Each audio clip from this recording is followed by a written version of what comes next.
So a couple days after the last video, I went ahead and made a whole bunch of more sailing parts because, as you know, it's really important to me to test just absolutely everything I possibly can. And that's really what's kind of cool about working in this scale, is that you can be a boat builder and a boat designer through trial and error, whereas anything larger than this, even like a small day sailor or something like that, you really can't afford to do a whole lot of testing because you would just go broke and it would take forever to figure things out. But when you're working this small, you can actually just jam out a whole bunch of components, try things out, and see what works. I went ahead and built 3 different plastic plate rudders of different sizes. This is also something that could also be used as a lee board. I built a couple more of these aluminum plate rudder lee board combo things. I bought a commercial rudder. This is a foil-shaped rudder from Seal Line. It's their Smart Track rudder system. And I bought this because it was really cheap. And I thought, you know, if this was an appropriate size for the canoe, it's black, it looks nice, it costs basically, you know, 20 bucks, which is nothing. You know, I would much rather do that than have to fabricate something if it works.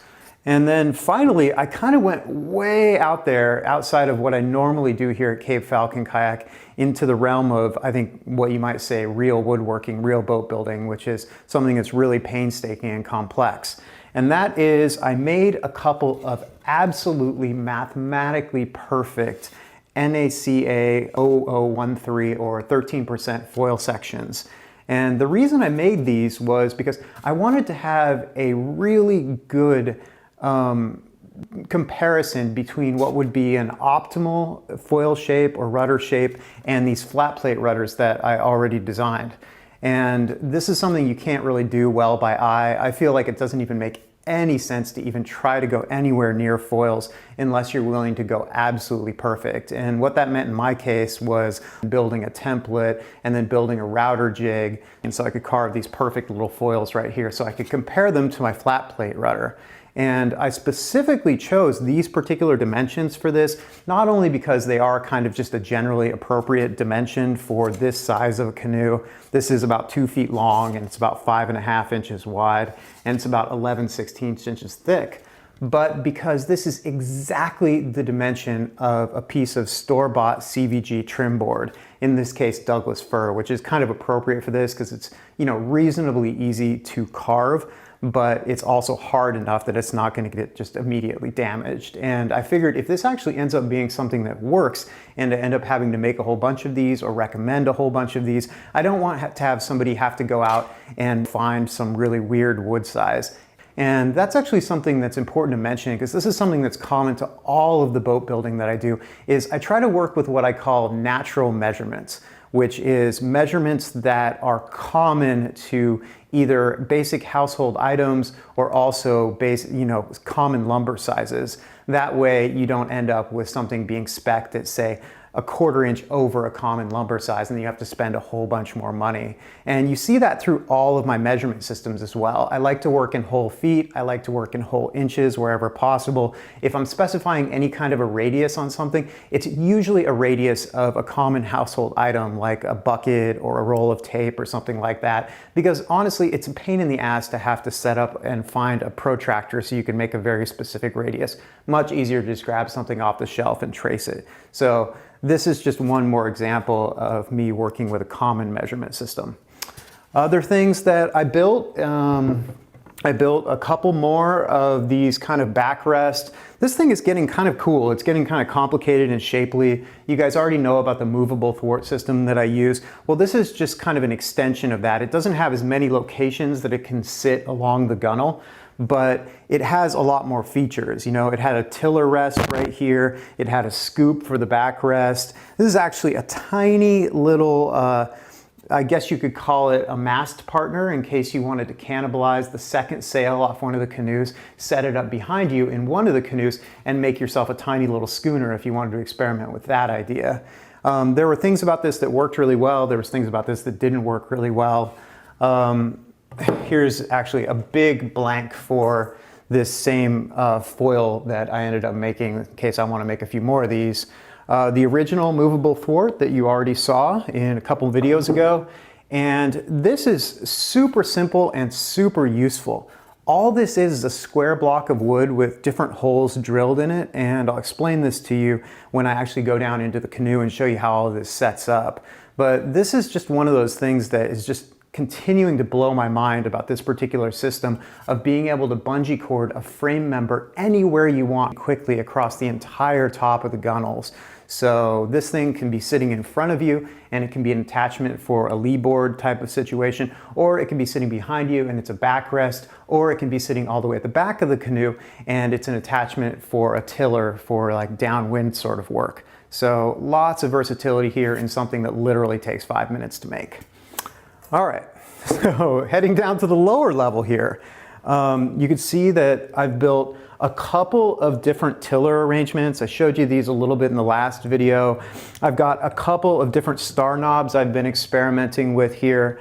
And this is also something that I do a lot of, which is just really getting into the minutia of trying different parts and different products to find out what's gonna work well. And so let's say I need a jam cleat on something. I'm not just gonna buy one jam cleat and put that in the plans. I'm gonna buy every single jam cleat they make on the market and figure out which one works the best. And that's what's ultimately gonna make it into the plans. So I've got a couple different star knobs, a couple different tiller concepts here.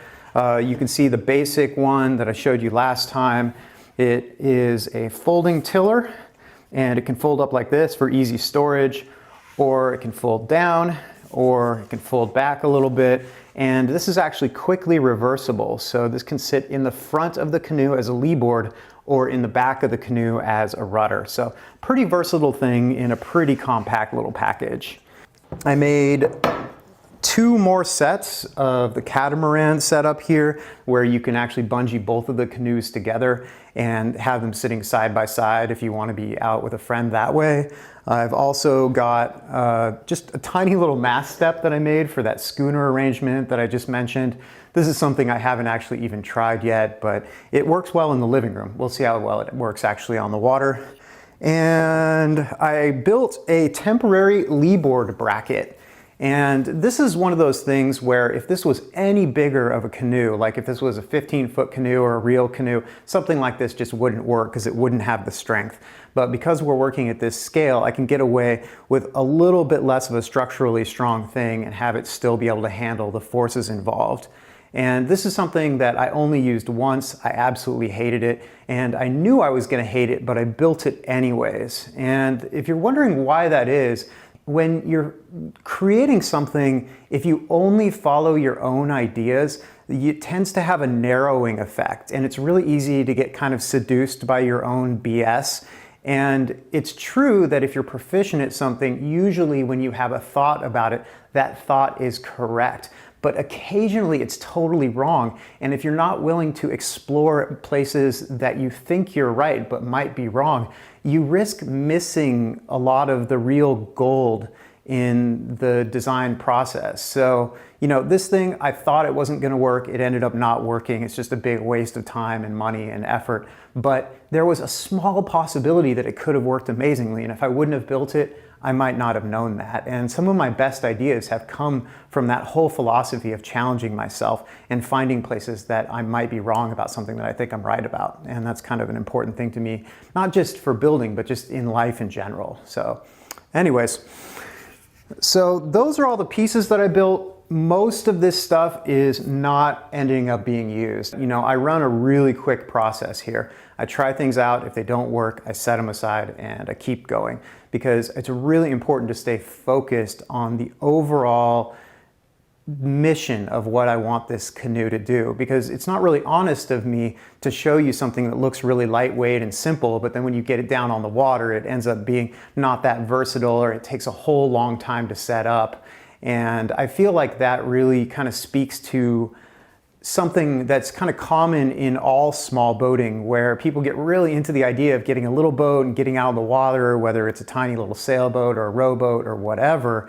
And you know, they see the design literature or the photos that are on the internet, and then they actually take the time to build or buy one of these things, and it ends up being just kind of this big cumbersome hassle that ends up not getting used. And the idea behind this canoe is that I want to break away from that and have something that really is that simple to use, something that you just pull out of the back of your van or your pickup or off the top of your car, throw it in the water, put on a PFD, go sailing or go canoeing for a few hours and then throw it back in the van. And it's not this thing that has a big setup time or a big breakdown time. So I'm really having to be very, very, I guess you could say, parsimonious in the amount of stuff that I'm adding to this, because a 12-foot canoe is a tiny little craft and it's really easy to fill it up with crap really fast and turn it into something that's kind of a contraption and less of a functional watercraft.